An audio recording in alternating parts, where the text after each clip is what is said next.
Sir जैसे आप MIT के इस प्रोग्राम में आए जिसमें स्टार्टअप और इंक्यूबेशन के डिपार्टमेंट ने इन सब चीज़ों को ऑर्गेनाइज़ किया। सो आपको यहाँ पे आके कैसा लगा? यहाँ का माहौल कैसा लगा? आपको लगा कि यहाँ पे लोगों में सच में वो उत्साह है जिसकी एक स्टार्टअप को ज़रूरत होती है, या फिर ऐसा नहीं है? मतलब आपके शब्द अगर इस पे हो जाएँ। मैं जब इस बैनर को देखता हूँ, आई वॉज नॉट एक्सपेक्टिंग कि मेरठ में इतना अच्छा काम और इतने अच्छे तरीके से हो रहा होगा। यहाँ जो लोग आए, every person was connected eight himself. कोई मुझे ऐसा नहीं लगा कि किन्हीं को बुलाया गया हो इसलिए आए हों। वे सब लोग खुद आए थे। मुझे पहली बार बुलाया गया था, लेकिन मुझे लगता है कि मैं यहाँ से जुड़े रहना चाहता हूँ। यहाँ मुझे बुलाया तो गया था मेरे विचार जानने के लिए, लेकिन इतने सब लोगों से मिलके मुझे ऐसा लगा कि बहुत कुछ मेरे लिए लर्न करने को है, और एक बहुत अच्छा मुझे वेन्यू दिखाई देता है। इतने सब लोग अपने अपने काम में लगे हुए हैं, उनके लिए एक मार्केट प्लेस डेवलप करने का। तो heads off to the banner Meerut उद्यमी foundation, heads off to Madhuri ji, doctor Madhuri ji, आप इतना अच्छा काम कर रहे हैं और इतने अच्छे तरीके से आप पूरे प्रॉब्लम को एड्रेस कर रहे हैं। Heads off to. Sir Meerut उद्यमी फाउंडेशन जिसने इस प्रोग्राम को होस्ट किया है और फार्मर्स की इनकम को डबल करने के बारे में यहाँ बात की जा रही है। हाँ। तो क्या क्या आपके हिसाब से तरीके हो सकते हैं?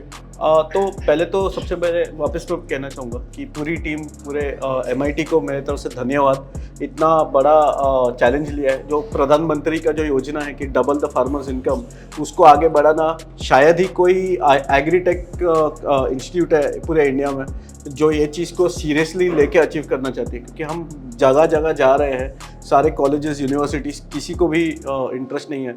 यही अगर हम जब किसान की बात आती है तो हम सब पीछे हट जाते हैं 4 कदम। यही अगर मैं बात करूँ गूगल पे, फ़ोन पे, ढिकना पे, उसका पे, तो सब आगे आ जाएंगे कि अरे मुझे भी बात करनी है। तो जो एक्चुअल बोलते हैं जैसे the actual founders of our country, हम उसको ही निगलेक्ट करेंगे तो कब तक चलेगा। But in that, keeping that context alive, MIT has always been a pioneers when it comes to agri-tech, and they have always invested a huge amount of money and a huge amount of experience.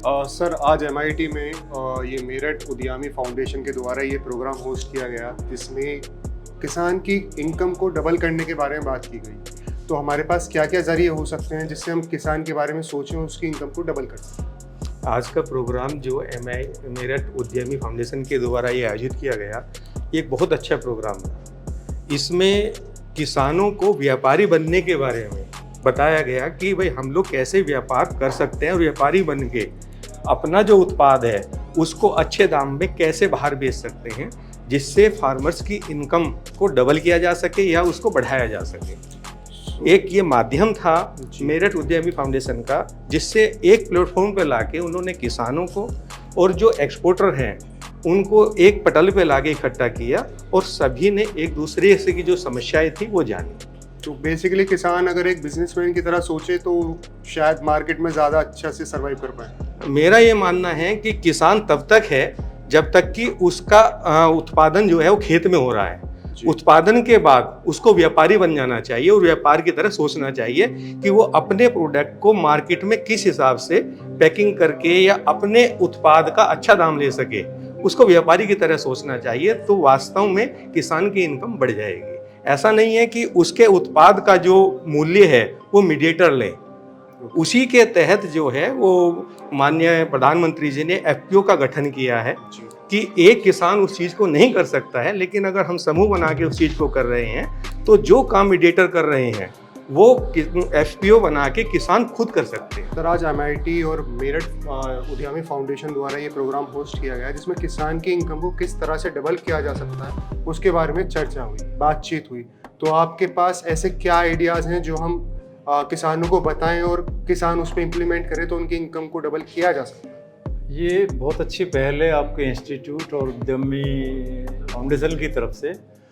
किसान के पास, हमारे पास आज भी खजाना है, लेकिन वो अपने खजाने को अपने आप लुटाता है। हमारा देश आज भी दुनिया में सबसे ज़्यादा रिच है, क्योंकि यहाँ जो बायोमास है, जो यहाँ 3-4 ऋतुएं होती हैं, बारिश भी है, ठंडी भी है, गर्मी भी है, पहाड़ भी है, एक साथ ज़मीन भी है, तालाब भी है, नदी भी है, नहर भी है। तो हम अगर इनको, किसानों को कोई प्लेटफॉर्म प्रोवाइड करके उनको थोड़ा शिक्षा का अभाव मान लीजिए, या शिक्षित बेरोजगार और वो उस तरह से हैं, तो उनका सोचने की शक्ति थोड़ी ख़त्म हो गई है।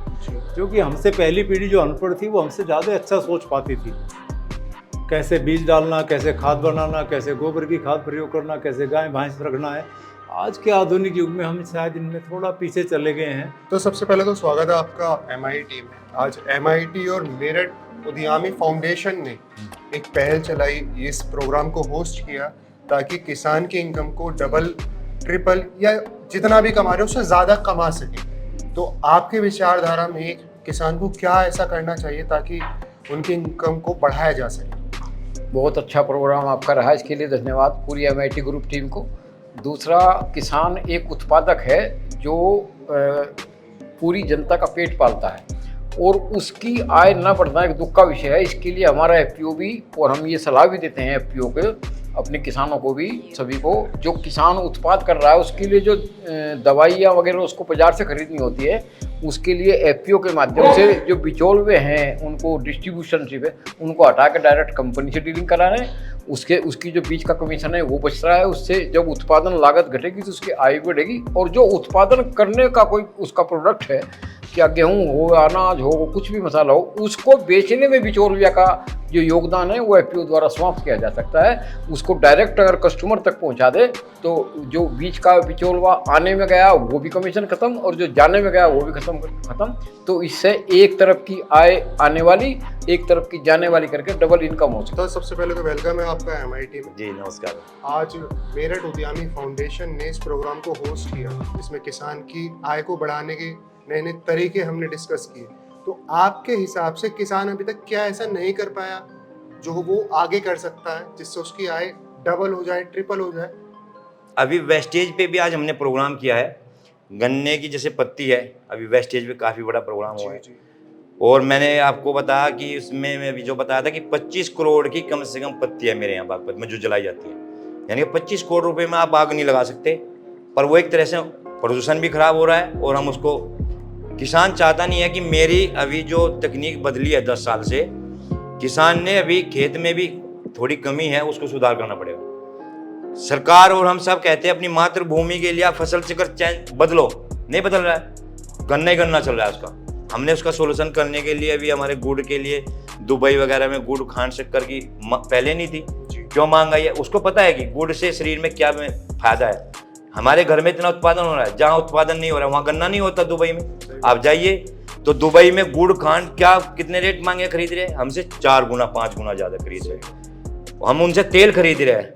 अब हमारे कुछ थोड़ी बहुत सुधार हुआ है कि हम अपने प्रोडक्ट उनको बेचें। अभी उसमें सुधार हो रहा है, किसानों की आय बढ़ रही है। हमारे इन्वेस्टर आए थे आज, काफ़ी इसमें बातचीत हुई है। तो मैं ये कहना चाहूँगा जो छोटे स्तर पे भी है, क्वालिटी अपनी मेंटेन करें। अपनी मातृभूमि जो हमारी है ज़मीन, बड़े बड़े वैज्ञानिक कह रहे हैं कि ख़त्म हो रही है इसकी मातृशक्ति, वो भी हमारी एक माता है। कितना बोझ हमारा उठाएगी वो धरती पे।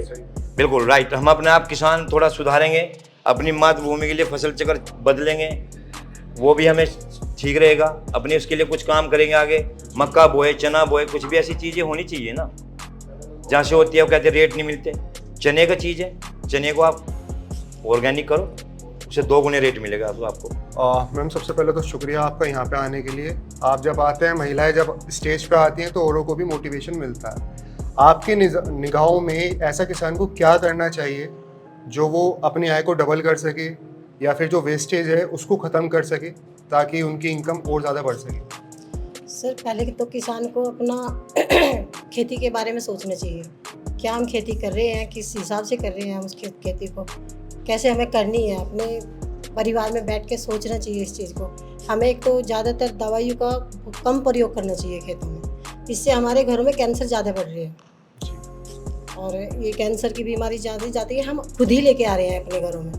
तो इससे मेरा यही है कि सब ऑर्गेनिक खेती की तरफ को चले और उससे अपना काम करें और आय बढ़ाएं, दुगनी आय बढ़ाएं।